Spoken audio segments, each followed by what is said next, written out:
আপোনালোকে প্ৰস্তুতি চলাই আছে নিশ্চয় এলিমেণ্টাৰী হাই স্কুল আৰু হাই ছেকেণ্ডেৰী টেটৰ কাৰণে আৰু আমি আজি চাইল্ড ডেভেলপমেণ্ট এণ্ড পেডাগজিৰ আন এটা খুব গুৰুত্বপূৰ্ণ বিষয় লৈ আহিছোঁ এডজাষ্টমেণ্ট মেকানিজিম আমাৰ পৰৱৰ্তী যিটো আমি লেচন কৰিছিলোঁ তাতে এডজাষ্টমেণ্টৰ ওপৰত আমি আলোচনা কৰিছিলোঁ আৰু আজি তাৰে এটা খুব গুৰুত্বপূৰ্ণ বিষয় সংগতি থকা এডজাষ্টমেণ্ট মেকানিজিম প্ৰতিৰক্ষা কৌশলৰ ওপৰত আমি আজি আলোচনা কৰিম প্ৰতিৰক্ষা কৌশল যেটো এডজাষ্টমেণ্ট মেকানিজিম কোৱা হৈছে এডজাষ্টমেণ্ট বুলি কওঁতে সমাযোজনৰ কথা মই আগৰ ক্লাছত অকণমান আলোচনা কৰিছিলোঁ বিশ্লেষণ আমি কৰিছিলোঁ আৰু তেতিয়া কৈ যাওঁতে অপসমাযোজন শব্দটো আমি বাৰে বাৰে আলোচনা কৰিবলগা হৈছিলে কাৰণ এডজাষ্টমেণ্টৰ যিটো অপজিট যিটো প্ৰক্ৰিয়া সেইটোক আমি অপসমাযোজন বুলি আমি জানো যিটো মেইন এডজাষ্টমেণ্ট এতিয়া কথা হৈছে যে আমি যেতিয়া এটা সামাজিক পৰিৱেশত জীয়াই থাকোঁ সামাজিক পৰিৱেশত সেই জীয়াই থকাৰ সময়ছোৱাত আমি নতুনত্বৰ লগত খাপ খাবলৈ বা নতুন অভিজ্ঞতাক একচেপ্ট কৰিবলৈ গ্ৰহণ কৰিবৰ কাৰণে আমি অহৰহ প্ৰস্তুত হৈ থাকিব লগা হয় আৰু যেতিয়া আমি সেই কামটো কৰি থাকোঁ তেতিয়া আমাৰ সকলোবিলাক যিবিলাক নতুনত্ব আহে সকলোবিলাক আমাৰ কাৰণে যোগাত্মক নহয় বহুবিলাক বস্তু নিগেটিভলি নয়াৰ্থকভাৱে আমাৰ সন্মুখলৈ আহে আৰু তেতিয়া আমাৰ কি হয় যে আমি কোনোবা সময়ত আমাৰ খুব সোনকালে আমি যিকোনো নতুন পৰিৱেশ আমি গ্ৰহণ কৰিব পাৰিছোঁ আৰু কেতিয়াবা এনেকুৱা হয় যে আমি মন নাযায় বা আমি গ্ৰহণ কৰিব নোৱাৰোঁ আমি সেইটো বস্তুত আমি কোনো কাৰণতে আমি সোমাব নোৱাৰোঁ তেনেকুৱা ধৰণৰ কিছুমান পৰিস্থিতি আমাৰ সন্মুখলৈ আহে আৰু সেইটোৱে হৈছে অপসমাযোজন বা মেইল এডজাষ্টমেণ্ট এতিয়া কথা হৈছে আমি মানুহ আমি সামাজিক জীৱ আমি জীয়াই থাকিবলৈ বাধ্য আৰু সামাজিক পৰিৱেশটো গ্ৰহণ কৰি আগবাঢ়িবলৈ আমি বাধ্য এতিয়া সেই বাধ্যতামূলক যিটো আমাৰ প্ৰক্ৰিয়া সেইটো এটা প্ৰক্ৰিয়া কাৰণ আমি সামাজিক জীৱ হিচাপে আমি কোনোবা যিকোনো পৰিস্থিতিক আমি মানে এৰি থৈ পেলাই পলাব নোৱাৰোঁ কোনো কাৰণতে আমি সেই পৰিস্থিতিটো আমি যিকোনো ধৰণে এডাপ্ট কৰিব লাগিবই গতিকে সেই এডাপ্ট কৰিবৰ কাৰণে কি হয় যে আমি কিছুমান কৌশল ব্যৱহাৰ কৰিব লগা হয় আৰু সেই কৌশলবিলাককে আমি এডজাষ্টমেণ্ট মেকানিজিম বা প্ৰতিৰক্ষা কৌশল বুলি ক'ব পাৰোঁ তাৰমানে কিছুমান কৌশল এনেকুৱা আছে যিবিলাক কৌশল আমি গ্ৰহণ কৰিম যিবিলাক কৌশলৰ জৰিয়তে যিকোনো ধৰণৰ নিগেটিভ নয়াৰ্থক বা আমি নভবা আৰু আমাক নলগা পৰিৱেশকো আমি চম্ভালি লৈ পেলাই আগবাঢ়িবৰ কাৰণে আমাক যিখিনি সহায় কৰিব আৰু সেইখিনি হৈছে প্ৰতিৰক্ষা কৌশল বা এডজাষ্টমেণ্ট মেকানিজিম ঠিক আছে এতিয়া আমি প্ৰতিৰক্ষা কৌশলৰ যিবিলাক কৌশল আছে স্পেচিফিক কৌশলখিনি তাৰ ওপৰত আমি আলোচনা কৰিম প্ৰথমটোৱে হৈছে চিম্পল ডেনিয়েল যিটো অসমীয়াত অস্বীকাৰ বুলি কয় অস্বীকাৰটো কেনেকুৱা জানানে তাৰমানে এইবিলাক আমি ক'ত ব্যৱহাৰ কৰিম য'ত যিটো পৰিৱেশে আমাক অস্থিৰ কৰে যিটো পৰিৱেশে আমাক হতাশালৈ নিয়ে যিটো পৰিৱেশ আমি সহজভাৱে গ্ৰহণ কৰিব নোৱাৰোঁ তেনেকুৱা পৰিৱেশৰ পৰা নিজক আমি বচাবৰ কাৰণে যিবিলাক কৌশল ব্যৱহাৰ কৰিম সেইবিলাকেই হৈছে ডিফেন্স মেকানিজিম বা এডজাষ্টমেণ্ট মেকানিজিম অসমীয়াত আমি কওঁ প্ৰতিৰক্ষা কৌশল বুজিলা এতিয়া চিম্পল ডেনিয়েল যিটো অস্বীকাৰ সেইটো আমি ক'ত ব্যৱহাৰ কৰোঁ অস্বীকাৰটো হৈছে আমি সাধাৰণভাৱে মনাই কৰা তেনেকৈ আমি কওঁ বহুত পৰিৱেশ আছে যেনেকুৱাত আমি কি বুলি কওঁ যে ইছৰাম এতিয়া এইটো কাম কৰিলোঁ ছাপ'জ মোৰ হাতৰ পৰা কিবা ধুনীয়া ফ্লাৱাৰ পট এটা কৰি পেলাই ভাগিলে ঠিক আছে ভাগাৰ পিছতো এটা পৰিৱেশ এটা হ'বই সেই পৰিৱেশটো কেনেকুৱা হ'ব সেই পৰিৱেশটো কেতিয়াও যোগাত্মক নহয় নিগেটিভ আমাৰ পৰিৱেশ এটা হ'ব সেই নিগেটিভ পৰিৱেশটো মই কেনেকৈ গ্ৰহণ কৰিম এতিয়া ছাপ'জ ঘৰত মোৰ মা আছে মায়ে মোক ক'ব যে তই ভাঙিলি বুলিতো সহজতে নকয় ন ভাঙিলি বুলি কোৱাৰ পিছতো এটা ডাঙৰ কথাই হ'ব আৰু সেই ডাঙৰ কথাটো যদি আমি এনেকৈ পলাব পাৰোঁ যে মই নাই ভঙা নহয় সাধাৰণভাৱে উত্তৰটো দিছোঁ যে মই নাই ভঙা বুলি কৈ পেলাই চলিব যে পাৰিলোঁ তেতিয়া হয়তো যদি কোনেও দেখা নাছিলে মইতো চলি গ'লোঁ হয়নে বাৰু সেই যে চলি গ'লোঁ সেইটো হৈছে চিম্পল ডেনিয়েল তাৰমানে এটা নিগেটিভ এনভাইৰনমেণ্ট এটা ফেচ নকৰাকৈ ভালকৈ নিজকে বচাই পেলাই যে চলিলোঁ এটা বেলেগ পৰিৱেশৰ পৰা আঁতৰাই আনি পেলাই সেইটোৱে হৈছে এটা কৌশল আৰু সেই কৌশলটো আমি এডজাষ্টমেণ্ট মেকানিজিমত ধৰিম এইটো কাৰণে যে মই সেই পৰিস্থিতিটো চম্ভালিবৰ কাৰণে এই কৌশলটো ব্যৱহাৰ কৰিলোঁ কি কৌশল ব্যৱহাৰ কৰিলোঁ সেইটো হৈছে চিম্পল ডেনিয়েল সহজভাৱে কৈছোঁ মই নাই কৰা বাছ হ'ল নেক্সটটো হৈছে এগ্ৰেশ্যন আক্ৰমণ কেতিয়াবা কি হয় যে বিভিন্ন ধৰণৰ জীৱনত হতাশা আহে নাহে আৰু সেই হতাশাবিলাকৰ কাৰণে কি হয় যে নিজৰ যিটো আমাৰ পাৰ্চনেলিটি সেই পাৰ্চনেলিটিত আমি বেলেগ ধৰণেৰে এফেক্টেড হওঁ হয়নে বাৰু এটা এফেক্টেড হলে কি হয় আমাৰ সেই যেটো মই কৈছো যে তীব্ৰ হতাশাই পলায়নবাদী মনোভাৱৰ সৃষ্টি কৰে হয়নে কাকো দেখিবলৈ মন নাযায় তাৰ সবৰে লগতে থিংকিংয়া ব্যৱহাৰ আৰম্ভ হয় হয় নহয় বাৰু কিন্তু যেতিয়া আমি পজিটিভ হৈ থাকো যেতিয়া আমাৰ একসেপ্টেন্সটো সবৰে কাৰণে পজিটিভ হয় বা আমাক সকলোৱে পজিটিভলি একসেপ্ট কৰি থাকে তেতিয়া আমাৰ তেনেকুৱা ধৰণৰ পৰিৱেশ নহয় হয়নে বাৰু গতিকে মই আগতেই কৈছো যে যেহেতুকে আমি সামাজিক পৰিৱেশৰ সামাজিক পৰিৱেশ কেতিয়াও আমাৰ কাৰণে অনবৰতে যোগাত্মক হৈ নাথাকে নিগেটিভ হ'বই মানে ভাল আৰু বেয়া দুটা আমাৰ সন্মুখত থাকিবই গতিকে তেতিয়া আমাৰ কি হয় যেতিয়া আমাৰ কিবা এটা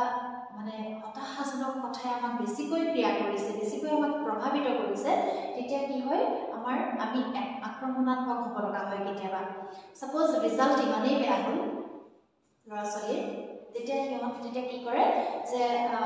হাতত থকা বস্তুটো দলিয়াই দি ভাঙিলে হয়নে বাৰু তাৰপিছত সাপোজ কলেজ এখনৰ ঘটনা এটা ঘটিছে কলেজ এখনত সেই কলেজখনৰ পৰা ষ্টুডেণ্টে কিবা এটা বেলেগ আশা কৰি আছিলে কিন্তু নহ'ল বেলেগ এটা হ'ল গতিকে ষ্টুডেণ্টখিনিয়ে কেতিয়াবা সেই কলেজৰ কিছুমান প্ৰপাৰ্টি ধ্বংস কৰা দেখা যায় ভাঙি চিঙি পেলাই তেনেকুৱা কৰে ন সেইটো মানে এটা হৈছে ইন্ট্ৰা পিউনিটিভ এগ্ৰেশ্যন আনটো হৈছে এক্সট্ৰা পিউনিটিভ এগ্ৰেশ্যন তাৰমানে বহি আক্ৰমণাত্মক আৰু এটা হৈছে আন্তঃ আক্ৰমণাত্মক বহি আক্ৰমণাত্মকটো এনেকুৱা যে মোৰ ৰিজাল্ট বেয়া হৈছে সাপোজ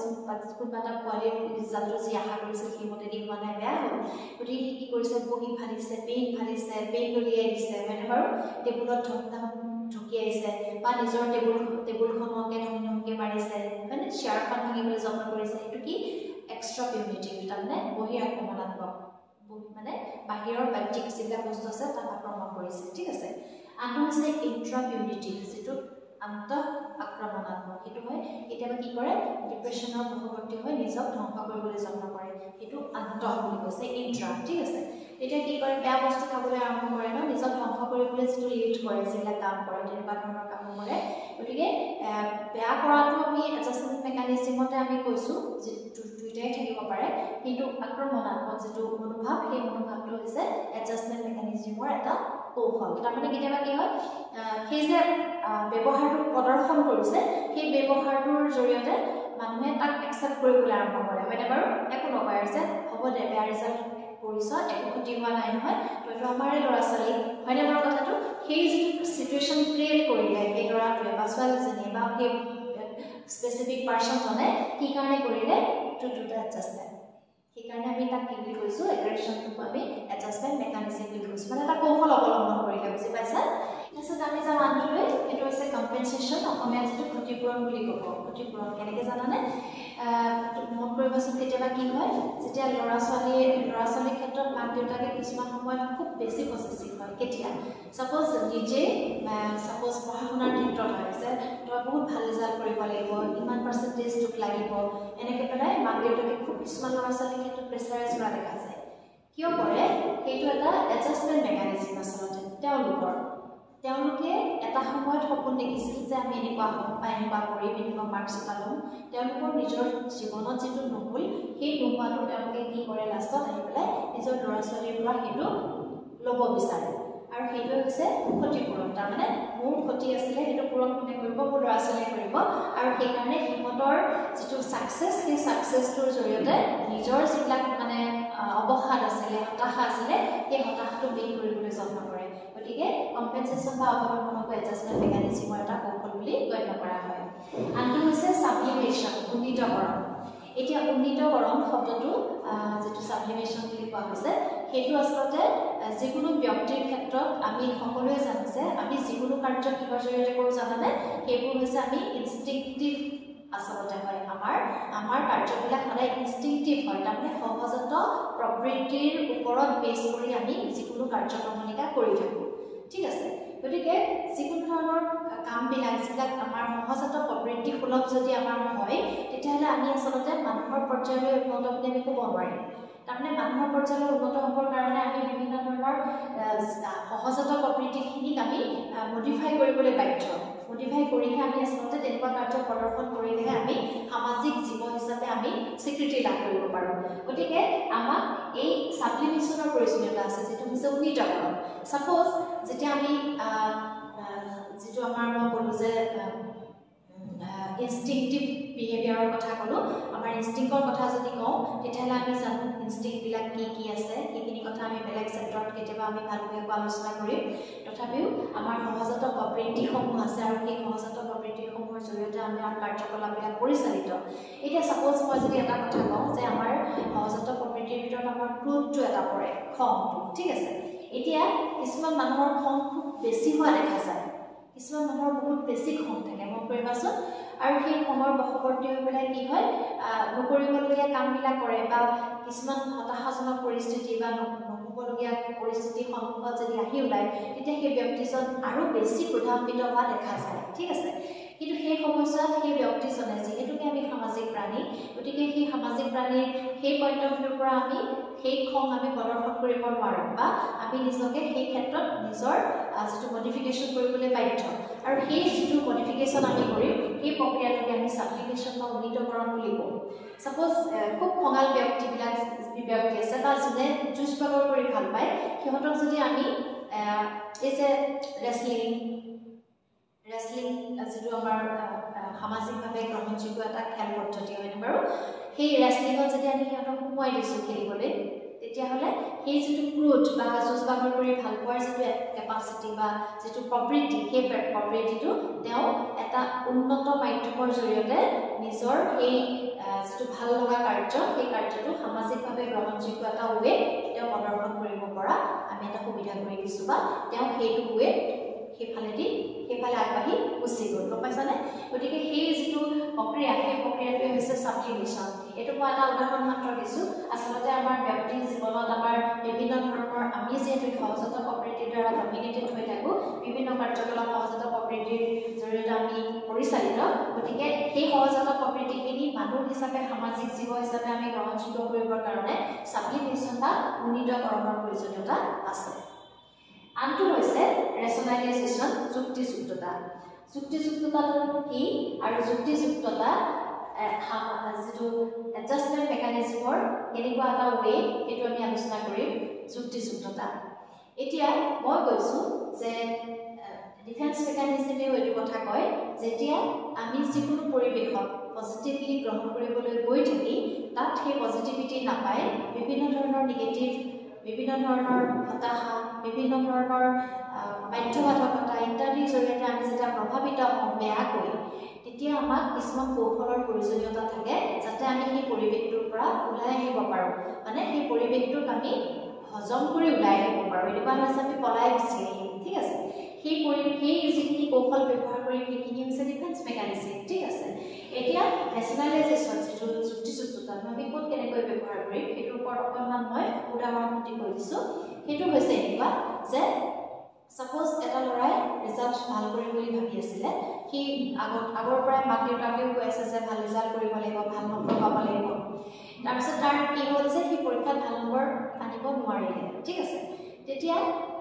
সেই এটা পৰিস্থিতি যিটো বিচাৰিছিল সেইটো পোৱা নাই নোপোৱাটো মানে পাব লগা পাব বিচাৰিছিল নাই পোৱা সেইটোৱেইটো এটা ডাঙৰ পৰিৱেশ হয়নে সেইটো পৰিৱেশটোক আমি কি ক'ম নিগেটিভ এটা পৰিৱেশ হয় নহয় বাৰু পজিটিভ নহয় যিটো বিচাৰিছিল সেইটো নাপালে অপজিটটোহে পালে গতিকে তেনে ক্ষেত্ৰত তেতিয়া কি হ'ব যে মাক দেউতাকেও বিচাৰিছিল বা ল'ৰাটোৱেও বিচাৰিছিল তেতিয়া মাক দেউতাক বা ল'ৰা ছোৱালীৰ ক্ষেত্ৰত ল'ৰা ছোৱালীয়ে কি কৰে যে এনেকুৱা ধৰণেৰে জাষ্টিফিকেশ্যন দিবলৈ আৰম্ভ কৰে কেনেকৈ যে কুৱেশ্যন পেপাৰখন বেছিকৈ টানকৈ কাটিলে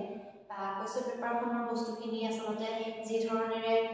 টিউশ্যন ছাৰে শিকাইছিল বা ক্লাছত শিকাইছিল সেই পদ্ধতি ছেট কৰা হোৱা নাই সেই যিটো আনক দুখ দি পেলাই নিজেই মানে এটা পৰিস্থিতি এটা সৃষ্টি কৰি লয় যে মোৰ গাত ইমান দুখ নাই আচলতে দুখটো বেলেগৰহে এনেকুৱা ধৰণৰ যুক্তিযুক্ততা কিছুমান আনি পেলাই নিজক চম্ভালিবলৈ যত্ন কৰে আৰু সেইটোৱে হৈছে ৰেচনেলাইজেশ্যন যুক্তিযুক্ততা তাৰমানে এটা বেয়া পৰিস্থিতি সেই পৰিস্থিতিটোত নিজক বুজাইছে কি বুলি বুজাইছে যে আচলতে সেই বস্তুটো যদি এনেকুৱা হ'লহেঁতেন তেতিয়া হয়তো মই আৰু বেছি ভাল নম্বৰ পালোহেঁতেন সেই যিটো জাষ্টিফিকেশ্যনটো কৰা হৈছে কি কাৰণে কৰা হৈছে যে সেইটো পৰিস্থিতি যিটো পৰিস্থিতি তেওঁৰ কাৰণে অবাঞ্ছনীয় তেওঁ বিচৰা নাই সেই অবাঞ্ছনীয় পৰিৱেশটো তেওঁ তাৰ পৰা মানে বাচিব বিচাৰিছে কেনেকৈ বিচাৰিছে কিছুমান যুক্তিযুক্ততাৰ সহায় লৈছে বুজি পাইছে নেক্সট হৈছে ৰিপ্ৰেশ্যন অৱলম্বন এতিয়া অৱলম্বন হৈছে এটা খুব ইফেক্টিভ এডজাষ্টমেণ্ট মেকানিজম কিয়নো বাৰে বাৰে কৈছোঁ যেতিয়া মানুহৰ জীৱনত হতাশা আহে মানে নোপোৱাৰ সংখ্যা বাঢ়ি যায় যিটো বিচাৰে সেইটো হোৱা নাই সেই ক্ষেত্ৰতহে আমাক আচলতে এডজাষ্টমেণ্ট মেকানিজিমৰ প্ৰয়োজন হয় তাৰমানে আমি সেই পৰিস্থিতিটোক এডজাষ্ট কৰিব পৰা নাই তাৰ পৰা আমি পৰিত্ৰাণ পাব লাগে কিহৰ জৰিয়তে পাম কিছুমান কৌশল অৱলম্বন কৰি পাম হয়নে গতিকে সেই কৌশলবিলাকেই হৈছে এডজাষ্টমেণ্ট মেকানিজিম এতিয়া ৰিপ্ৰেশ্যন যিটো অসমীয়াত অৱদমন বুলি কৈছোঁ এইটো কি অৱদমন মানে হৈছে কিছুমান বস্তু কিছুমান কথা যেতিয়া আমি মানে হেঁচাৰে ধৰি হেঁচা দি ৰাখিম মানে সেই বস্তুটো আমি নোহোৱা কৰিবলৈ যত্ন কৰিম তেনেকুৱা টাইপৰ যিটো মানে টেণ্ডেঞ্চি মানসিক যিটো প্ৰক্ৰিয়া সেইটো অৱদমন বা ৰিপ্ৰেশ্যন বুলি কোৱা হয় ছাপ'জ কেনেকুৱা হয় যে আমাৰ জীৱনত এনেকুৱা কিছুমান ঘটনা ঘটে চাবা যে পৰিয়ালতে কেতিয়াবা অবাঞ্ছনীয় ঘটনা কিছুমান ঘটে ন কোনোবা নোহোৱা হৈ যায় হয়নে বাৰু যিটো বস্তু আমি কি হয় যে নোহোৱা হৈ গ'ল সেইটো একচেপ্টেবল গ্ৰহণ কৰিবই লাগিব আমি কিন্তু সেইটো কিমান দুৰ্বিষহ যাৰ জীৱনৰ পৰা নোহোৱা হৈছে তেওঁহে বুজি পায় হয়নে বাৰু এতিয়া কথা হৈছে সেই ক্ষেত্ৰত সেই ব্যক্তিজনৰ প্ৰাধান্য কিমান আছিল সেই ব্যক্তিজন কিমান প্ৰাসংগিক আছিল জীৱনত কিন্তু যেতিয়া নোহোৱা হৈ গ'ল নোহোৱা হৈ যোৱাৰ ঘটনাটো সদায় মনত পেলাই পেলাই নিজক কষ্ট দি পেলাই নিজৰ জীৱনটো নিজেই দুৰ্বিষহ কৰি নি থকাতকৈ কি কৰা হয় লাহে লাহে যে সেই চেপ্টাৰটো আমি ক্ল'জ কৰি দিবলৈ যত্ন কৰোঁ কৰা হয় হয়নে বাৰু এনেকৈ কৰা হয় যে হ'ব যি আছিল হৈ গ'ল সেইটো আমাৰ হ'ব লগা আছিল এনেকৈ পেলাই আমি সেই বস্তুটো আমি গ্ৰহণ কৰি লাহেকৈ আমি সেই বস্তুটোৰ পৰা আঁতৰি আহিবলৈ যত্ন কৰোঁনে বাৰু কৰোঁ সমস্ত মানুহে আমি তেনেকৈয়ে চলি আছোঁ নহ'লেতো জীৱনত নোপোৱাৰ বেদনাবিলাক হতাশাবিলাক সেইবিলাক লৈ জীয়াই থাকিব কোনো নোৱাৰিলেহেঁতেন হয়নে গতিকে সেই যে অৱলম্বন সেই অৱলম্বনটোৰ জৰিয়তে আমি সেই একেবাৰে অবাঞ্ছিত যিটো পৰিৱেশ সেই পৰিৱেশটোৰ পৰা নিজকে উলিয়াই আনিব পাৰিলোঁ ঠিক আছে গতিকে অৱলম্বনটো সেইকাৰণে এটা ৱেজ অফ ডিফেন্স মেকানিজিম বা adjustment mechanism next reaction formation হৈছে প্ৰতিক্ৰিয়া সংগঠন কি এডজাষ্টমেণ্ট মেকানিজিমৰ ই কেনেকৈ এটা কৌশল হ'ব পাৰে দেই সেইটো আমি আলোচনা কৰিম কেনেকুৱা হয় এতিয়া আকৌ কৈছোঁ যে আমি যেতিয়া অভাৱনীয় কিছুমান পৰিৱেশৰ সন্মুখলৈ যাওঁ তেতিয়াই আমাৰ নাৰ্ভাছনেছ আহে আমি কেনেকৈ পাৰ হ'ম এতিয়া কেনেকৈ আমি এই পৰিৱেশটো আমি আমাৰ নিজৰ যিটো আমি বিচাৰোঁ সেই মতেদি কেনেকৈ বনাই ল'ম এতিয়া তেনেকুৱা আমাৰ আহি যায় ন খেলি মেলি কিছুমান গতিকে সেই তেনেকুৱা সময়ছোৱাত ৰিয়েকশ্যন ফৰ্মেশ্যন যিটো কৌশল সেই কৌশলটোৱে সহায় কৰে ছাপ'জ কেনেকুৱা হয় যে আমি এটা ৰাস্তা পাৰ হ'ব লগা আছে একেবাৰে সন্ধ্যা লাগিছে ঠিক আছে এতিয়া সন্ধ্যা লাগিছে তোমাৰ ঘৰটোত পাবলৈ সেই এটা মানে খুব ভয়াৱহ এটা ৰাস্তা মানে অন্ধকাৰত তাৰমানে খুব ভয় লগা এটা ৰাস্তা তুমি পাৰ হ'ব লাগিব এতিয়া ঠিক আছে এতিয়া তুমি সেই পৰিৱেশটো তুমি বাদ দিব পাৰিবা জানো কাৰণ তুমি ঘৰ পাবগৈও লাগিব ইফালে তুমি এটা খুব মানে যিটো মানে কি বুলি কয়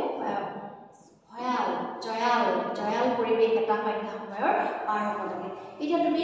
জয়াল পৰিৱেশটো পাৰ নহয় ৰখি থাকিবা নে ঘৰ গৈ পাবা আৰু তোমাৰ কোনো উপায়ো নাই যে তোমাক কোনোবাই সহায় কৰিব এতিয়া সেইটোতো এটা সাংঘাতিক পৰিৱেশ হয়নে সেইটো নিগেটিভ পৰিৱেশ তোমাৰ কাৰণে অবাঞ্ছিত পৰিৱেশ সেই অবাঞ্ছিত পৰিৱেশটো তুমি কেনেকৈ পাৰ কৰিবা যদি তাত তুমি কিবা কৌশল অৱলম্বন কৰা সেই কৌশলটো হৈছে ডিফেন্স মেকানিজিম বা প্ৰতিৰক্ষা কৌশল কিন্তু সেই সময়ত তুমি কি কৰিবা সেই সময়ত তুমি তোমাৰ যেতিয়া জয়াল পৰিৱেশটো পাবা তোমাৰ অট'মেটিকেলি মনলৈ আহিব সেই ভূতৰ কথা হয়নে বাৰু কোনোবাই কোৱা যে এনেকৈ পাৰ হৈ গ'লে হয়তো পিছফাল বা ভূতে ধৰিব এনেকুৱা কথা মনলৈ নাহিব জানো অট'মেটিকেলি মনলৈ অহা কথাখিনি সেইখিনি কিন্তু আমি সেইটোকে নকৰি আমি ৰিয়েকশ্যন ফৰ্মেশ্যন কৰিব পাৰোঁ কেনেকৈ কৰিব পাৰোঁ যে সুগুৰি এটা বজাই ধুনীয়াকৈ গান এটা গাই গুচি যাম কোনেনো কিটো কৰিব চাওঁচোন সেই যিটো টেণ্ডেঞ্চি আমি ক্ৰিয়েট কৰিলোঁ সেইটো হৈছে ডিফেন্স মেকানিজিম বুজি পালানে তাৰমানে মই গান এটা গাই গুচি যাম এতিয়া একো কোনেও নকৰে পৰিৱেশটো এনেকুৱা হ'লে এনেকুৱা হয় জেনেৰেলি সেইটো মই জানো কিন্তু মই কি কৰিম যে নাই মই গান এটা ধুনীয়াকৈ সুহুৰিয়াই গুচি যাম বা গাই গুচি যাম গম পাইছানে সেই যিটো আমি ফৰ্মেশ্যন আনিলোঁ ৰিয়েকশ্যন তাৰমানে যিটো পৰিৱেশ সেই পৰিৱেশটো সাংঘাতিক জয়াল পৰিৱেশ কিন্তু মই ৰিয়েকশ্যন এটা ফৰ্মেট কৰিলোঁ কেনেকুৱা ফৰ্মেশ্যন কৰিলোঁ যে তাৰ অপজিট ৰিয়েকশ্যন স্মুথ কিন্তু গান এটা গাই গুচি যাম হয়নে সেই যিটো টেণ্ডেঞ্চি বা সেই কৌশলটোৱে তোমাক বাটটো পাৰ হোৱাত সহায় কৰি দিলে হয় নহয় তাৰমানে তুমি ডিফেন্স মেকানিজিম এপ্লাই কৰিলা হয় এডজাষ্টমেণ্ট মেকানিজিম এপ্লাই কৰিলা আৰু তোমাৰ যিটো মানে নোহোৱা নুবুজা এটা পৰিৱেশ সেই পৰিৱেশ হৈ গুচি গ'লা ঠিক আছে নেক্সট হৈছে ডে ড্ৰিমিং ডে ড্ৰিমিঙত এডজাষ্টমেণ্ট মেকানিজমৰ এটা খুব গুৰুত্বপূৰ্ণ এটা কৌশল কাৰণ আমি মানুহে আমি কি কৰোঁ যে আমি বহুত পাব বিচাৰোঁ আমি যেতিয়া এডজাষ্টমেণ্ট আলোচনা কৰিছিলোঁ তেতিয়া কৈছোঁ যে আমাৰ নিডবিলাক অপৰ্যাপ্ত হয় আমি বহুত বিচাৰোঁ ঠিক আছে এতিয়া কথা হৈছে আমি কিমানখিনি আমি নিজা কৰিব পাৰোঁ বিচৰা ধৰণে আমি কিমান পাওঁ 50% পাওঁ 30% পাওঁ মানে গোটেইখিনি পোৱাটো সম্ভৱেই নহয় কেতিয়াও এতিয়া কথা হৈছে যে নাপালোঁ নোপোৱাটোৱে আমাক ডিপ্ৰেশ্যনলৈ লৈ যায় ডেফিনেটলি নিব আমাৰ কনফিডেন্স ল' কৰি পেলাই ডেফিনেটলি কৰিব যে আমি কামৰে যোগ্য নহয়নে বাৰু কিন্তু সেই যে আমাৰ যোগ্যতা নাই বা আমি নাপালোঁ আমি কৰিবৰ কাৰণে আমাৰ কোনো মানে স্কোপ নাই সেই যিটো টেণ্ডেঞ্চি সেইটোৱে আমাক কি কৰিব সেইটোৱে আমাক একেবাৰে তোমাৰ মানে ডিপ্ৰেশ্যনলৈহে লৈ যাব সেইটোৱে কেতিয়াও তোমাক ওপৰলৈ নিব নোৱাৰে তাৰ ইনষ্টেড অফ ডেট আমি যদি ডে ড্ৰিমিং কৰিছোঁ day dreaming is very positive for the human personality psychologically বহুত ভাল ইফেক্টিভনেছ আছে কাৰণ ডে ড্ৰিমিঙৰ জৰিয়তে আমাৰ দুখ চলি আছে কিন্তু আমি সেই দুখৰ কাহিনীতে আমি কি কৰিব পাৰোঁ জানানে যে আমি এটা বেলেগ এটা চিটুৱেশ্যন ক্ৰিয়েট কৰি আমি তাত অলপ দেৰি বসবাস কৰি ওলাই আহিব পাৰোঁ সেইটো হৈছে ডে ড্ৰিমিং তাৰমানে আমি সপোন দেখাত আপত্তিটো নাই গতিকে আমি সেই যে সপোন দেখিলোঁ অলপ দেৰি আমি যে সেই সপোনৰ জগতত আমি ভবা ধৰণেৰে বিচৰণ কৰিলোঁ সেইটোৱে আমাৰ যিটো মেণ্টেল হেল্থটো বেলেঞ্চ কৰি ৰখাত সহায় কৰে গতিকে ডে ড্ৰিমিং এটা খুব উপযোগী উপযুক্ত ডিফেন্স মেকানিজম প্ৰতিৰক্ষা কৌশল হয় গতিকে আমি এতিয়া দেখা পালোঁ যে যিখিনি আমাৰ এডজাষ্টমেণ্ট পঢ়িছিলোঁ আমি এটা চেণ্টাৰত আমি এডজাষ্টমেণ্টৰ আলোচনা কৰিলোঁ আৰু তাৰোপৰি আমি এডজাষ্টমেণ্টৰ যিটো অপজিট যিটো মানে অপসমাযোজন মেইল এডজাষ্টমেণ্ট সেইটোৰ ওপৰত অকণমান আমি কৈছোঁ গতিকে সেই সমাযোজন আৰু অপসমাযোজন দুইটাৰ বেলেঞ্চ ক্ৰিয়েট কৰিবৰ কাৰণে আমি দৈনন্দিন জীৱনত সাধাৰণতে প্ৰতিৰক্ষা কৌশল ব্যৱহাৰ নকৰাকৈ আমি চলিব কোনো কাৰণতে নোৱাৰোঁ আচলতে আমি এতিয়া আলোচনা কৰিছোঁ বেলেগ কথা কিন্তু আচলতে আমি দৈনন্দিন জীৱনত এই বস্তুখিনি সদায় সকলোৱে ব্যৱহাৰ কৰিয়ে থাকোঁ আজিহে হয়তো আমি আলোচনাৰ মাধ্যমেৰে আমি নামকেইটা আমি গম পাইছোঁ ক'ত কি ব্যৱহাৰ কৰোঁ বা কেনেকৈ কৰোঁ তাৰ স্পেচিফিক নামটো কি আমি আজি গম পাইছোঁ এইটো বেলেগ কথা কিন্তু আমি সকলোৱে এই বস্তুখিনি আমি ব্যৱহাৰ কৰি থাকোঁ এজন সুস্থ মানৱ হিচাপে নিজকে প্ৰতিষ্ঠিত কৰি ৰাখিবৰ কাৰণে গতিকে এই যিটো আলোচনা আমি আজি কৰিলোঁ তাৰ জৰিয়তে নিশ্চয় আপোনালোক সফল হ'ব আপোনালোকৰ উপকাৰ হ'ব তাকে কামনা কৰিছোঁ আৰু আকৌ কওঁ self learning is the best learning গতিকে এইখিনি আমি খুব গুৰুত্বপূৰ্ণ কেইটামান আমি আজি আলোচনা কৰিলোঁ ইয়াৰ উপৰি বহু কিতাপ আছে আপোনালোকে বিভিন্ন ধৰণৰ কিতাপ বজাৰত আছে টেটৰ প্ৰস্তুতিকৰণৰ কাৰণে সেই কিতাপৰ সহায় ল'ব পাৰিব বা মনোবিজ্ঞান আৰু এডুকেশ্যনৰ বিভিন্ন কিতাপ আছে যিকোনো ৱেবছাইটত উপলব্ধ হয় গুগলতো আপোনালোকে চাৰ্চ কৰিলে পাব সেইখিনিৰ পৰা অকণ সহায় ল'লে আপোনালোকৰ সুবিধা হ'ব আৰু ইয়াকে কৈ আজিৰ পাঠ ইমানতে সামৰিলোঁ আপোনালোকে পাঠ কেনেকুৱা পালে জনাবলৈ নাপাহৰিব নমস্কাৰ